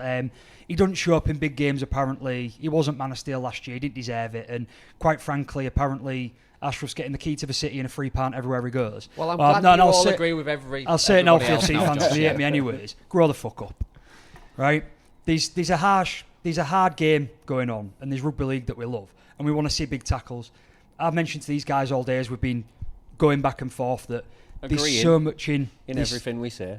There's so much that you get in a game, and there was so much in the game on Sunday with elbows down and hands in the ruck and hands in the face and rakes at the face and from both sides. That's a derby. We want it to be big and physical. We missed the days, I said this last week, we missed the days we can have an actual punch-up and not handbags. Couple of punches thrown, 10 minutes for two men, clear it out, done. Yep. We do miss that because the big tough blokes playing a big sport. But if you watch that and there's any reason that you think that's correct, go and watch another fucking sport. Because what Ashworth has done, and people are saying it in Selby dramatic, it is the same as when Ben Flower punched Lance O'Hare in the grand final. Was it Lance O'Hare? Have I made that up? No, you were right. You're not wrong, right? So I'm honestly and just on the going other side to finish of my this. point being is I'm so pleased that Mikey Lewis wound up a big man that easily because he laughed at him all game long, and as I said earlier, we saw him get wound up in the play 5 minutes before where he was trying to have a go and an elbow in Mikey's face. Mikey, after that, I would not have been disappointed if our entire team and sub bench ran in and started a big melee because it was dirty as, and they didn't. Maybe a bit disappointed that we didn't run in. Mikey just laughed it off again. And everyone that's calling Willie now saying he's whining, you have got to protect players. And I'll take all the shit comments and I'll say people call me out online, I ain't really bothered. It's disgusting. He deserves a big ban for it. And if you don't get one, then you have got a problem. Because it's worse than anything else we saw. He's copping a big one. And fully deserved. I don't want to see a player for my team doing stuff like that. I don't mind the grubbiness like we've talked about. What happens in the derby, what Josh has just said. But that... No. If you're not going a to do chance. it, I do do it not properly. Do it stood up. I'm all you know what I for mean? a bit of origin style biff. If he'd have been stood up and Mikey had swung for him and he'd have swung back and they'd have been properly slinging haymakers at each other. Around Lawaki. Yeah, but connecting, I'm all for it. I am genuinely all for it. If players want to scrap and knock fuck out of each other on a pitch, fine. But I'm not for pinning a player down in a tackle and then smacking the elbow in his face. Elbow down, If he'd have got him down and he'd have just rubbed, done the dirty Which was forearm in happening. his face, Oh, which is yeah, fine, absolutely. which happens every single week. Happening both ways all week. And I'm sorry to add this on to interrupt you, but Well, it's all right. before they called me out on it, Mikey was no angel in the game. I'm not saying he was.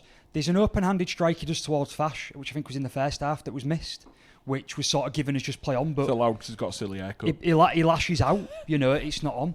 There is a stupid one going around saying he punches Briscoe because the photo that was put on for the half-time score shows a fist. That isn't. He's grasping at the ball when it's there. He doesn't punch him. So He's fish hooking him, at yeah, least. of course. It's Rough very, rusty or it's normal? very different. Clearly so. But yeah, I'm not saying he's an angel. I'm not saying don't get involved in it. But if you can't tell the difference, is my point, like you've just said. If you can't see the difference from an elbow on the floor and that to drop an elbow in a defenceless player's face. Yeah, defenceless. And honestly, what a big hard man Ashworth is to do it to a little halfback. He's not Even- exactly He a must have little gone home real halfback, proud but of still. himself. Even 10, 15, however many years ago it was, before they properly started stamping out the scrapping, that's dirty. Even before that. So, that's the type of thing that you can expect, between, like, I don't know, Ben Kane and whoever our equal was. Jake Connor. Yeah. Mark Calderwood. Oh, that was a good little. I thought he was going to say Mark O'Mealy then. I was like, oh yeah. Olga was No, good. but that's the type of thing that you'd expect maybe 30, 40 years ago. Fine, do what you want on the floor, but you can't. It's dirty. And I don't quite rate it as badly as Flower, but you're edging towards that. I also don't rate. I'm just saying the comparisons. That's what's being brought up online. Like it's an incident like this. I don't think it's as big. I don't think it's quite as bad. I still think it's really bad. My sort of point being that I've been trying to get people, in conversation, says like, let's role reverse them. Let's put a whole player in that position, and let's say Jared does it. Are you losing your head? Let's say Jake Connor still played for you and Jared did it to him. Does he deserve it because he's a wind-up merchant? No. Because people don't like him? No Connor's a player sin. deserves it. No player deserves it. I That's don't okay, care if because it's some of Mikey, our I don't keen care if it's listeners anyone. that I know have been putting some very nice comments online today already on Facebook about how much he deserves it. So I'm interested when they hear what we have to say about it. Yeah. I think people are I fishing, don't agree. Josh. I think I people are don't, fishing. I don't agree, and I hope that the people are fishing. I hope they genuinely don't think like that. I was talking to someone earlier today. I'm not going to name names, but he's just someone that I Bottled it. Tells you what it is. It's my postman, Christian. He just turned around. Just throw him under the bus. No, why I will. don't I you? will because I kind of agree with what he said. If you're going to do it right. I said that. If you're gonna do that on the floor, you're gonna stick an elbow on someone, and you're gonna be like, have that. At least crack Knock his head him off. out then. Or knock him out. Like, don't half-assed it. It's like I've seen a few people on X earlier on today saying that he deserved it and Ashworth's got the plaudits of everybody. But no, he ain't, because Lewis got straight back up and he's going to get a big ban. Yeah, Who's the bigger Christian. dickhead? Sorry to the postman, by the way. Who's the bigger dickhead there? Right. You can tell they didn't do it properly because Amy Mikey had a bigger Lewis, bruise on man her with a pot head noodle on his head. from walking into a bar than Mikey did after being elbowed in the face. Just quickly before we go to Travel. because I've mentioned Christian, who I've meant to mention for weeks and weeks and weeks. Since we started the pod. Yeah, pretty much, right. This guy delivers my post. Well, sorry, I'll rephrase it. Delivers Rachel's post every single day. He always knocks on the door. We always have a good chat about rugby, about the podcast, all that. So I'm sorry it's taken me that long to give a shout out. But also, That's why the couple post's always of late. weeks ago, before I went to Canada, it was the episode we recorded before I went away. I went to Asda straight afterwards, and there's a guy called Liam who stopped me. I was on the cereal aisle at Asda Kingswood, buying some Cheerios, and he just walked past me. Didn't stop much. Like, he slowed down a little bit, but he was like, "Love the pod, mate. Me and the missus watch it all the time, but she's a dirty red and white." But yeah, so shout out to Liam as well, because I always forget to do my shout out. So yeah. Anyway, And to the old fans, please stop calling me and the gents. God, again yesterday. at least wait until he's All pulled the his pants females up. when he was at Wakefield. Yeah. was Oh, it? Salford. And this Salford is from walked out. this is from us. Dean, stop hanging around toilets. I've told you. I'm telling you again.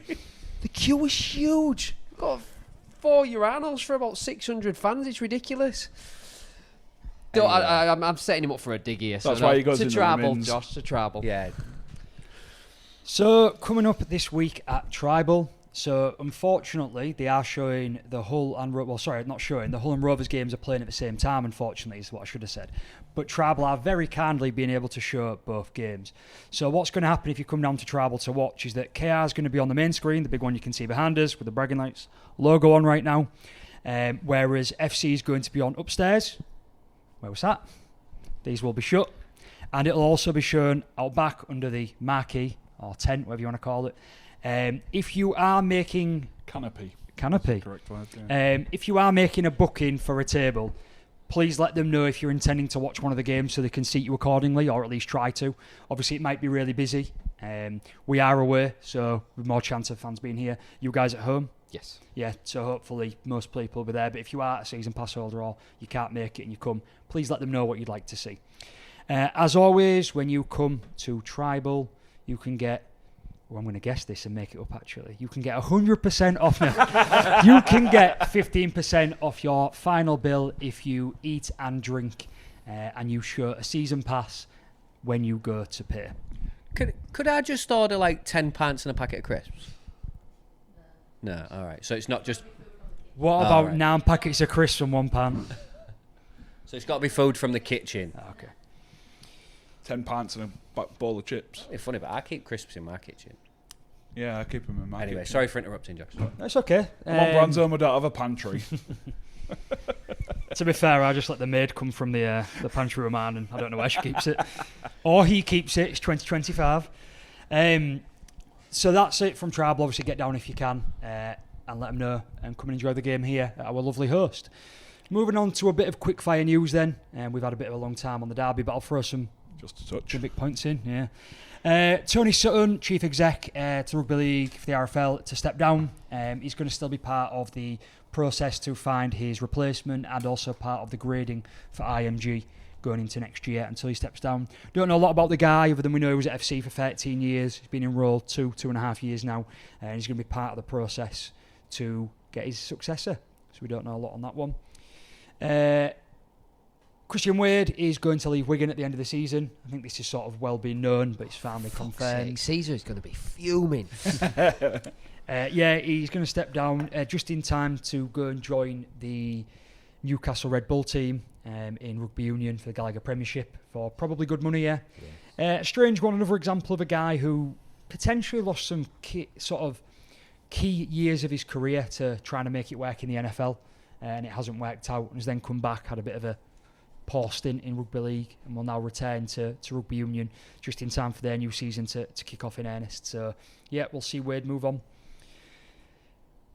Salford, just a shout out to Emmanuel Wayne. Need to start understanding how his names work, but this is the guy who got absolutely smashed in a tackle on Thursday night against Catalan, for which Frank Maria got sin-binned. And a red card actually in the end, got sent off, and then has actually picked up a ban himself, I believe. Grady Yeah, goes to tribunal. Rightly so as well. Yeah, it was bad, and Emmanuel didn't look great, but pleased to say that he was released from the hospital. He'll definitely be missing next week's game because of head protocol, but he looks like he's going to be okay. No long-lasting damage. Just want to wish him well, and glad to see he's okay. And then final one, we did say we would mention it, but Sinead Peach, famous last week in the women's game.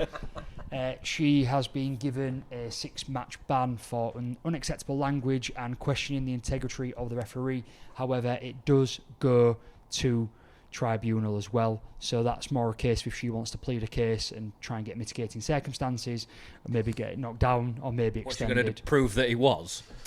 It's one of them where was it air? Yeah, I think if you listen to the replay of it, you hear the referee say, "You can't say da-da-da to me," rather than hear her say it. So we'll see what comes out of that. But yeah, I think we all kind of agreed we was expecting 4 or 5 plus matches, and 6 matches seems about right for what's happened. And then the final one, breaking news. Again, probably won't be breaking news when it comes to your ears or to your screens, but it turns out that Aidan Caesar has signed a 1-year extension with the Hull Football Club and will remain at Hull FC for a further year. Yeah, so that takes him to the end of 2027 because he was already under contract for next year. Yeah, and then actually not breaking news, but it happened after last week. We re-signed Jez, didn't we, to a further 2-year deal, which extends him to us till 2029, which was one of the signings I've been most happy with for a long time. I'm struggling to think of a signing that's pleased me more in recent years. Yeah, I'd be quite happy. Put an I'd end be to the very happy with speculation that who's if I going were to you. Leeds. So quite happy about that. But that'll wrap up the news, which was 3 items until we started and was ended up being 6. So yeah.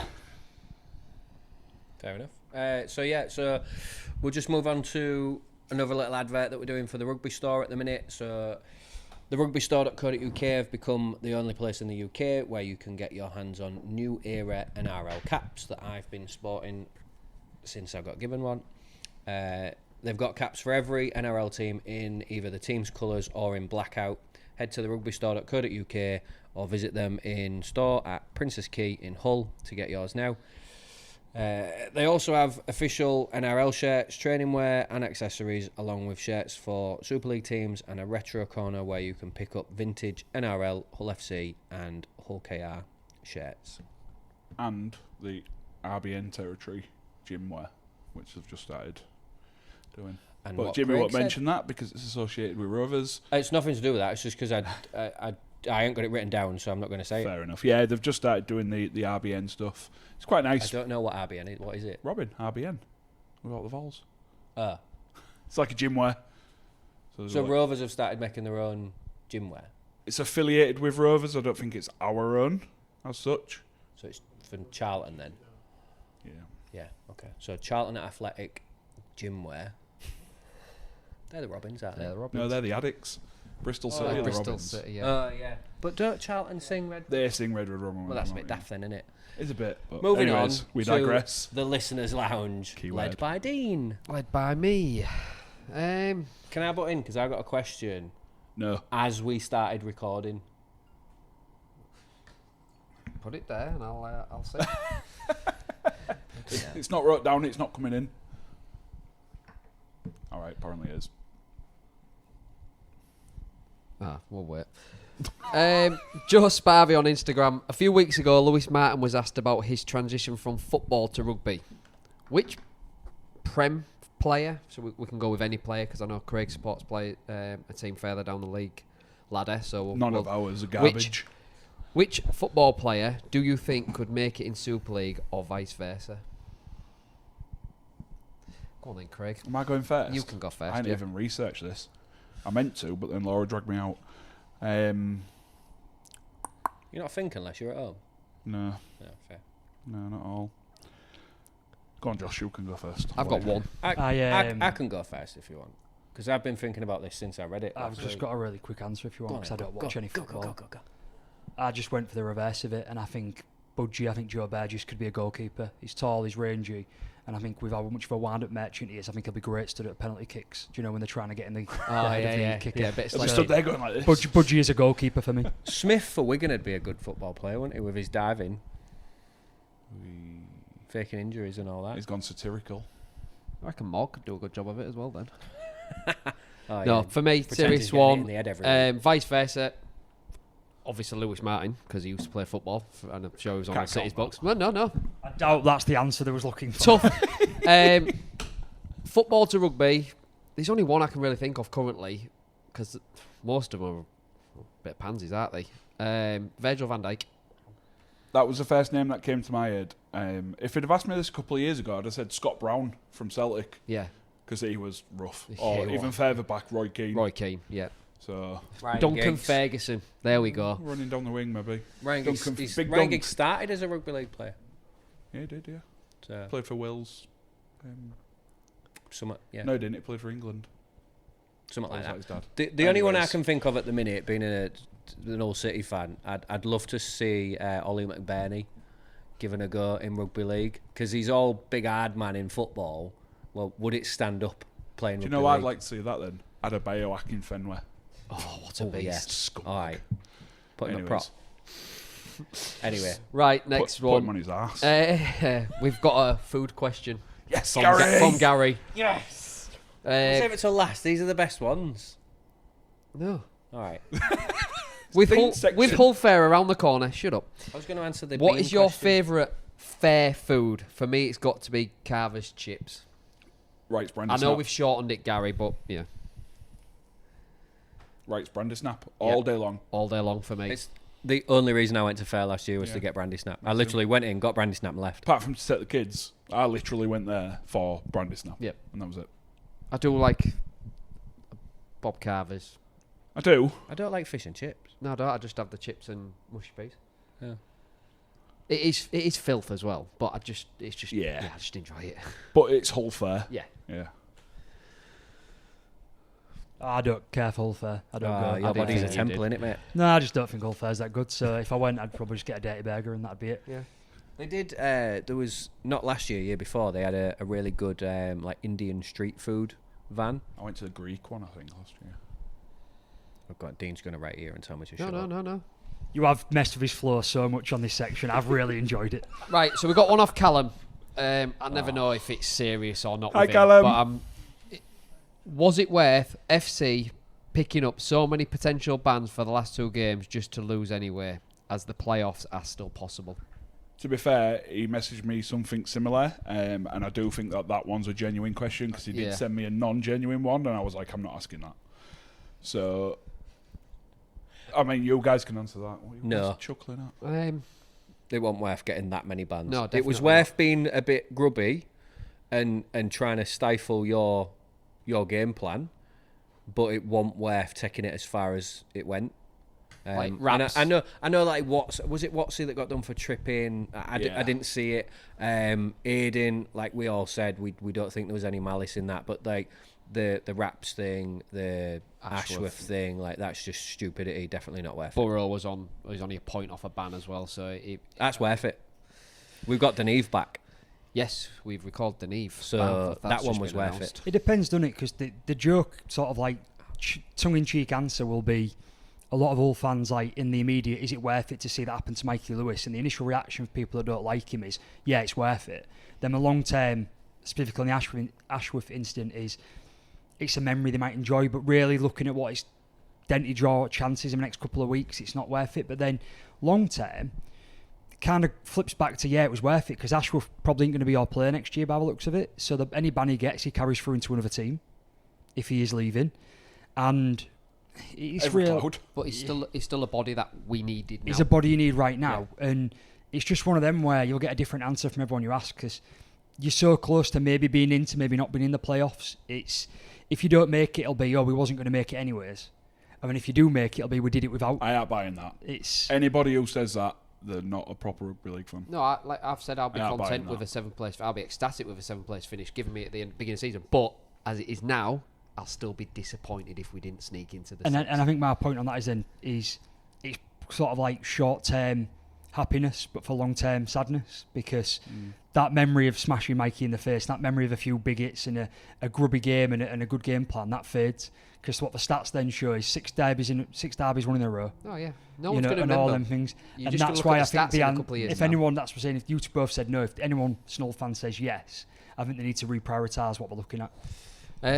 Last one, this was on the game as well. I can give a quick answer for this one. James will probably be the same. FC win that game with Asiata in. No. 100%. No. No. Yeah, 100%. No. 100%. Yeah, Oh, right, obviously. okay, yeah. It'd have taken more than Asiata for us to win the game. I've seen a couple of comments that said, And that was from James Full strength Wilson on full team. Instagram. Sorry. and I'll use this quote 'cause I don't quite know what it means, dog walk Rovers today. If that's a full-strength full team, you see a totally different game, you see totally different Rovers, you see a totally different Hull. We come and play rugby. You see a totally different outcome. We throw the ball about. We So- try and play that attacking play that we have not seen a lot this season from Hull. But when we've had a full strength squad, we've looked a very We've looked attractive team on dangerous, the yeah. eye at times. Absolutely. We got to remember, obviously, we had first teamers out on Sunday as well, so hopefully we'd like to be at full strength if he was going to be at full strength. Yeah, and there's something I did saw. We did were see. missing so many. It was ridiculous. You was- Gildart, Martin, We have to- Budgie, we have to- naming good And players here. have to call you our are academy naming and good everything. players, but you are blessed with having and building a squad with squad depth. We haven't got that ability to bring in. You look at your squad and you think, well, yeah, you are at full strength, and then you name the players that you're missing, and you're thinking, well, that looks like a full strength squad we've got, but we're still missing these players. So You've got to remember though, that's built over 8 years. Exactly, Since yeah. 7 years, sorry, so from when we came back up to now. we're 10 months in. Yeah, exactly. So, but You got to look at the bigger picture. of course you sometimes, have, yeah. haven't Right, jumping on to Long-winded one. Cheers, Paul. Shall I read this quick message from Pat out? Yeah, quickly. All right, so I just want to say, as an OKR fan, I'm sad to see Dean go. I would love more videos from you guys as you're all great. Secondly, how great is it to see Jez Litton absolutely ripping it up? England is waiting. Question mark. It has to be. It's got to be. Thank you for that, by the way. He loves it, doesn't he? Has to be. In the only some reason he's form or leaving. another, he has to be on that England team. I think it was, might have been Wellesley again, actually. He said, Sean Wayne's key for picking his squad is consistency. Over this season, and then the last 3 games, because even in the Leeds game, he was probably one of the only Rovers players who stood up for me. That's consistency. He's done it across the board. The only thing It's that gotta be. concerns me, and it wasn't really something that I'd paid much attention to until Dean threw Jez under the bus, is missed tackles. It wasn't me. Was it? It was? No. No, it was you. I at mentioned the it from a derby. conversation that me and Josh So, had with Paul Cook. I'll talk about this because I wasn't going to bring it up unless we had the time. If you didn't listen, did he say it on? Did he say it off no, camera? he said it before. He said it off camera. So me and Dean last week when we was on Radio Humberside, we was in the studio and Paul Cook was with us. Shout out to Cookie, obviously, friend of the pod. Was having a real good conversation and the presenter, Sharon, had said, me and Paul must be pleased as Rovers fans to see this signing. And obviously Paul is involved in lots of ex-players groups. He's involved in the ex-Rovers one and the ex-FC one. And he gets to see some of the messages and he said it's quite interesting that there's still ex-players that still have a lot of passion for the derby and they put messages in. And one of the things he said was some of the messages he's seen, not so much in them groups, but around the groups he's in as an ex-playing pro, was around Jez Litton that he's like top 5 in missed tackles in the league or I something think like Sharon that. mentioned he's the second hooker, the second most missed tackles in like a starting hooker in the league. Yeah, and Cookie gave this fantastic answer that, and we know he's so insightful. He was when he was on the pod and he is when he ever does punditry. That around the way that Rovers defending the game plan leads itself to missed tackles. And I think this might answer your question or point, Jimmy, that you've raised 5 or 6 times in the last 7 or 8 weeks in our games, how many missed tackles we've had despite winning games. We've been up there missing 20, 30, 35 tackles, but still winning games convincingly or well. And it's because of the way that we pin people in corners, and it's the way we try and defend and drive people back into their own 20 and into corners. And it's the fact that Jez can be one of the first men in, uses the shoulder to try and drive a defender back out, so they're back towards the centre and winger, but then drops off the tackle, and they count as missed tackles if they don't complete them. And if you watch games back, Jez is heavily involved with 5-6 tackles a game that he initiates but doesn't finish. And in fact, stats don't tell the full story of that. He's not actually, quote-unquote, missing tackles. I noticed it. I sort of paid an extra eye to it yesterday at the game, and I noticed he missed 2 or 3 early on, and I was like, yeah, I see that now. But it wasn't like he was missing and we was making a break. He was forcing the whole player into certain areas, and I would never have noticed that if Paul Cook I'll had pay more picked attention to that. It was 'cause really me good. too. It was so insightful from Yeah, Cookie. it really was. I want to make a point in this. I agree with everything you've said. I don't want to talk about the Jez for England bit. I just want to say, is it Pat who messaged him?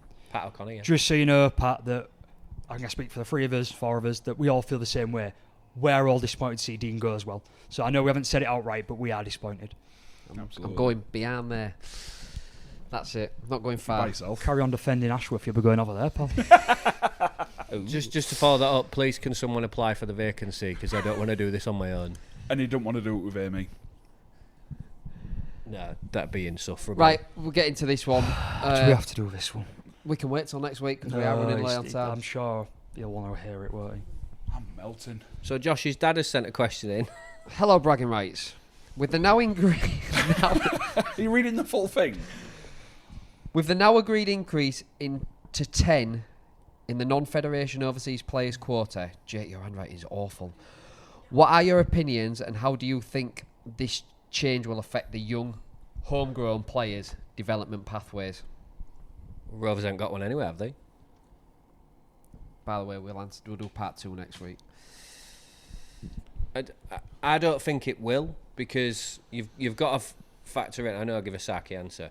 You got to factor in we're going up in terms of numbers in the league, and we already, in my opinion, I've mentioned this before, there are not enough quality players in Britain to fill 12 teams.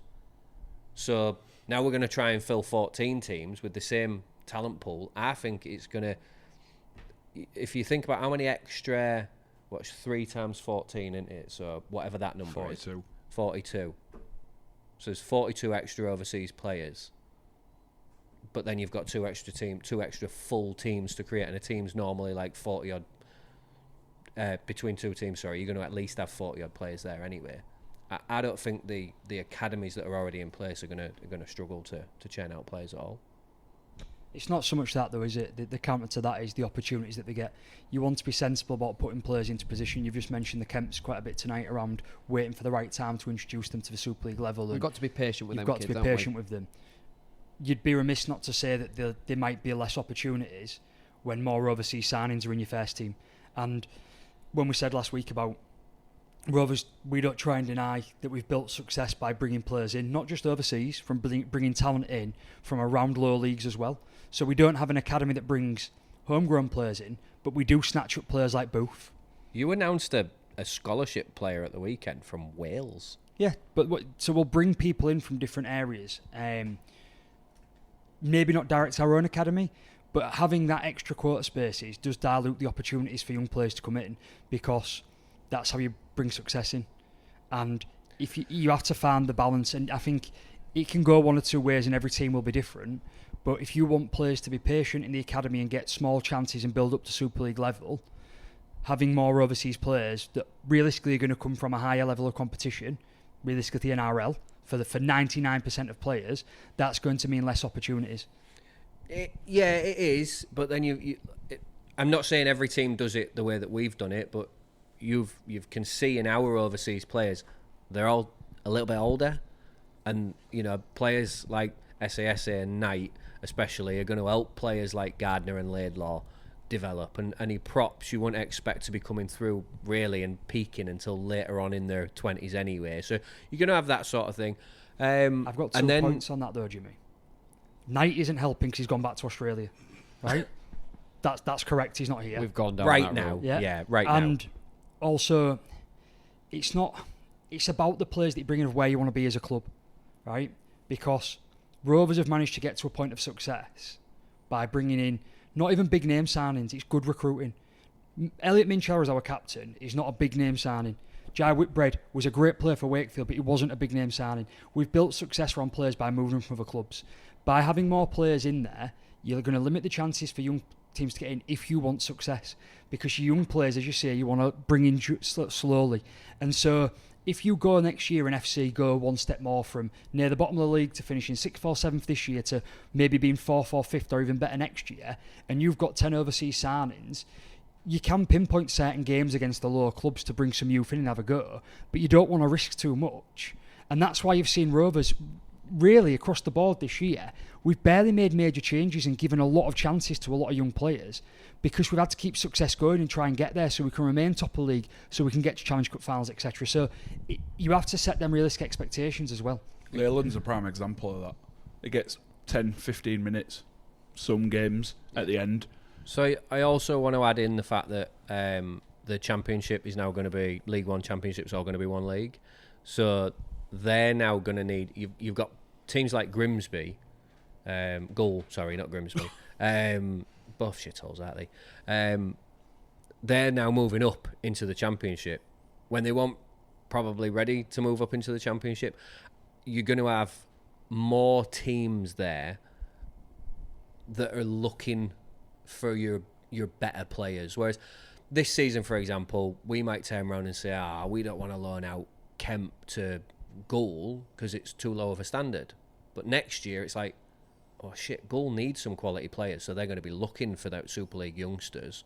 And we're going to turn around and say, well, actually, yeah, they are going to be playing better quality games because they're going to come up against the likes of Fev and potentially, unless they come up, York, potentially, Toulouse, them sort of things. So you're going to have to increase the talent pool and the quality of players that are available for the Championship next season. So I think that's probably one of the reasons maybe why they've done it. But overall, no, I'm not against the 10 quotas. I'm all for it because some teams won't even use it. They won't even go. Like, I understand us doing it. We're trying to build that squad, and then some youngsters aren't ready to come in. I hope that in time we do, unless we desperately need to use it, which I'm hoping we don't. We don't use it, and we blood these youngsters through. We spoke last week, didn't we, about finding that balance between a team full of homegrown players and bringing players in. So yeah, I'm okay with it. I'm okay with using it, if like for now, for the next couple of years. But yeah, it's just really hard to understand that now. Pretty much a sweeping statement, but I'm happy to make it. All the overseas signings that teams have, they bring in to be 1 to 17 starting players. Players don't bring overseas signings in to help out behind the scenes or to be in the academy team unless they don't perform. So increasing that only increases the chance for your 1 to 17 to have 10 overseas signings in. Which only leaves 7 spots for you British. Yeah, I get it. I wouldn't be against if they turn around and said you can have 10 but you can only play 7 on a game day. Something like that. Right. But also, I just want to point out, whoever decided that we shouldn't read that question before going on air is a knob, because I just fumbled my way through that and I would have liked to have prepared an answer for that. So, you're a knob. Quick preview for all. I think we're going to really struggle because we've got no players fit or available. Yeah, we're struggling big time. We've discussed that. We have, as I've just mentioned, with Deneve's being recalled from Catalan, so that's good. I've got a quick. It was on Hull Live today, I think. Potential Hull FC lineup. We've got Lloyd Kemp at fullback, Barron, Briscoe, Litton, and Martin in the back. Callum Kemp, Caesar, Watts, Cust, and Esse, providing he's back, and obviously if Barron's back, Lane, Hardacre, and Fash. And then on the bench, you've got Bamford, Laidlaw, Gardner, and Jebson, with Moy as 18th man. I don't care if we're coming up against a team that's stuttering like Warrington are. It's still a big ask to try and get the 2 points on Saturday and keep our top 6 hopes alive. But won't write us off. I'm not going to write us off, but you got to add into the fact as well that was a very tiresome. What has that taken out of us yesterday? There's been I said it last week at dinner. I said we're going to put 150% into this derby. We're going to be physically knackered, and that was my opinion without taking into consideration players getting banned. Yeah. So yeah, I'm not. Roll on Saturday, we'll see. Yeah. You guys travel to Wakefield at the we same do. time? Yeah. Gonna win, aren't you? Hopefully. Not from your point of view, because I don't care. I didn't mean that to sound. I didn't mean that to sound horrible. Mate, why would you? No, I didn't mean that to sound horrible because it might have come across like I was being horrible. But No, you. Yeah, only to you because you're a dick. But it's because I don't care what our results do for you, because I'm bothered about our results for us. First and foremost, for us, we need to win. Well, yeah, And then absolutely. If we don't win, we couldn't give a toss what happens at Bellevue or whatever it's called. But first and foremost, we need to win. And unfortunately, it would be nice if you Both won at the as same well. time, though, aren't they? Yeah. Both at R5 now. So, yeah, I think it'll be difficult 'cause it's always difficult to back up after a derby. Hopefully we've got enough in the tank this week and then we'll see the league leaders. Yeah, it'd be nice to do. League leaders isn't secured yet, and that's the mentality we have to keep going with. It's the mentality that Rovers will go with. You know, Peters always says that. I think Jez said in his post-match as well, always on to the next week. I don't think Wakey are going to just roll over for us. They've been a bit hit and miss recently. I could see it swinging either way. I could see us going there and not winning it. It wouldn't be a surprise. Really? Yeah, I wouldn't be surprised that happened. I'd like to think that we will, but I don't think it's going to be a massive score or anything like that. So, yeah, we hope that the derby didn't take too much out and everyone's in fighting shape and we go Saturday and see what happens. I'd like to see the same as last season when we went to Wakefield and needed a result to guarantee something, because we needed a result to guarantee our place in the playoffs. And we went there. Can't have been last year though, can it? Yeah. Wakey came up this year. Was it year before then? We went to Wakefield anyways, needing to win to get into the playoffs. Right. We went there, we absolutely walloped them, put them to the sword. I think we put 54 points on them. Wakefield were a different The kettle of were, fish then, but though, I'd like weren't to see something. I'd like But to. that's the year they went down. Yeah. But I'd like to see Something big like that sort of mentality. And a bit of a statement. We need to win this. We need to make a statement. Yeah, absolutely. So, Yeah. over to me. What is it, Dean? Your time to shine. Bosh. Here we go. Posh. Just bring it back to its rightful place. Hannah's really mad, my wife, that you've taken it off her this week. Sorry, Hannah, but She got it last week. can't be Do helped. you know what the worst bit about you getting the wooden spoon this week is? He's the closest person to you, and probably the only one that's likely to be caught by you. And he didn't have a really good week at all. And you missed a massive opportunity to make up some big ground. You on missed him out this by week. a few. I got couple of 3 late out. scores. I got didn't you? yeah. It was quite frustrating. I only ended up with 3 out of 6, but like you say, a couple of them, the result it just took it away from me at the end. Warrington was a prime example, scoring them 2 sort of tries in a minute. But hey ho, on to this week. Starting on Thursday night, we have Leeds versus Catalan over at Headingley. I've gone for Leeds by 24.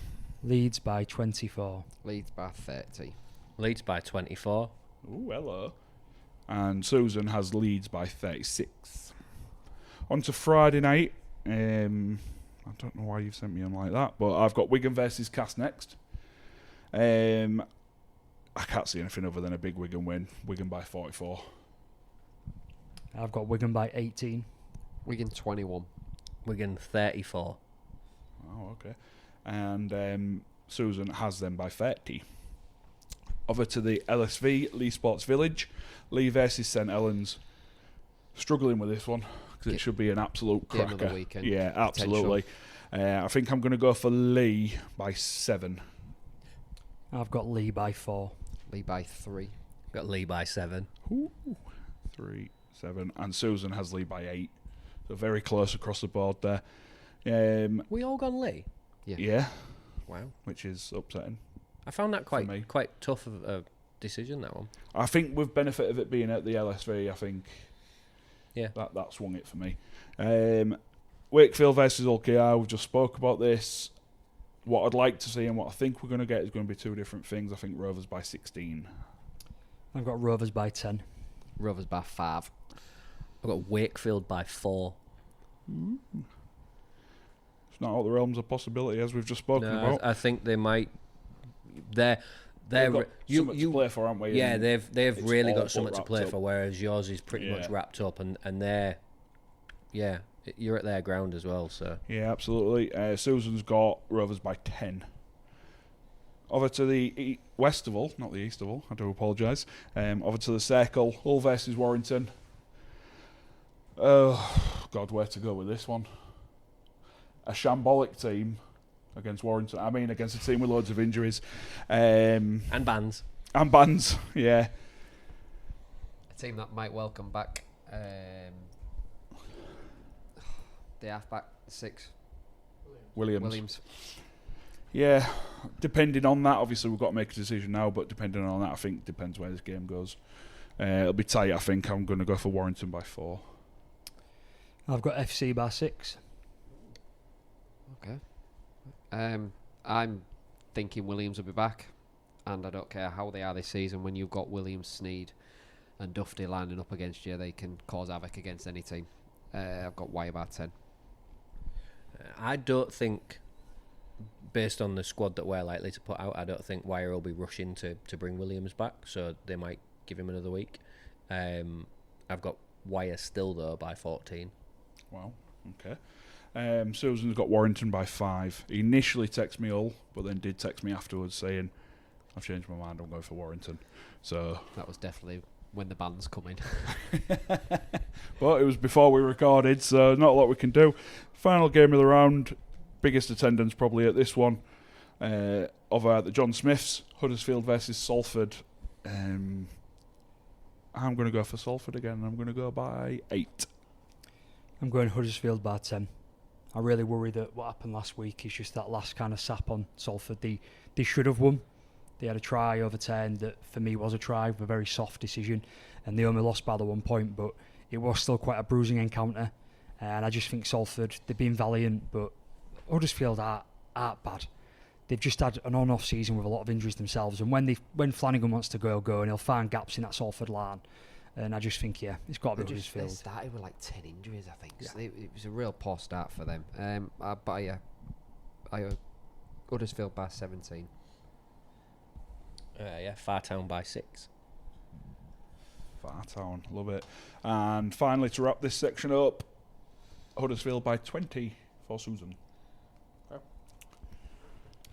Fair enough. Is it my bit now? Yeah, your bit. My bit. Then we're going home. I'll try and be fast. It says I 5 love how minutes. before we start recording, you're like on at Susan, you're like, you've got to be snappy, you've got to be seamless, you've got to do it this way, it's got to be real clinical, and then it comes to yours and you go, Is it is it me? Oh man, he's got a sheet of A4 paper in front of him that has the running order on it. But Dean's got it over there. It's my bit now. Right. So, for anyone watching on YouTube, you might have noticed on the banner at the bottom that there's a nice orange banner popping up every now and again with a QR code on it, referencing the London Marathon. And that's because, despite the fact that I live with multiple sclerosis and I'm having spinal surgery in a week, with a possible 6-month recovery period, in 7 months, I've decided to run the London Marathon. So, yeah, I'm just trying to raise money for that. I've committed to raising $2,500. We've got 7 months to go, and the way I see it, and I'm not saying everyone should donate or will donate, but we get about 1,000 viewers a week. £2.50 each gets me to my target. But yeah, it's going to be a bit of a tough one for anyone that knows me. I do kind of walk around as normal for most people, but I am permanently in pain with painkillers shoved down my neck 4 or 5 times a day. And I do struggle with my legs, if I'm walking long distances or anything like that. So it's going to be a proper grueling, horrible 26.2 miles. But yeah, if anyone would like to give me a sponsor and help me raise some money for a decent charity, which I think is at the bottom of the screen right now. Be grateful. If you're watching on TV, it should be nice and easy. Just scan that QR code. If not, I'll put links and stuff on the synopsis. So if you're on Apple or Spotify, whatever, you'll be able to just copy and paste that or whatever, and we'll post it on Instagram as well. But yeah, I really appreciate your support. And that's it from me. Just before you wrap up, I forgot to do the Rovers roundup. So, it's a good time to be a Rovers fan. I've got to get it in because there was double derby delight. The women's beat the Hull FC women's by 26 points to 12 after the main event on Sunday. And finally, the under-14s girls beat Alton Raidettes 54-0 in their semi-final and go on to the final against Dewsbury Moor at Post Office Road in Featherstone, not its proper name now, and that is at some point.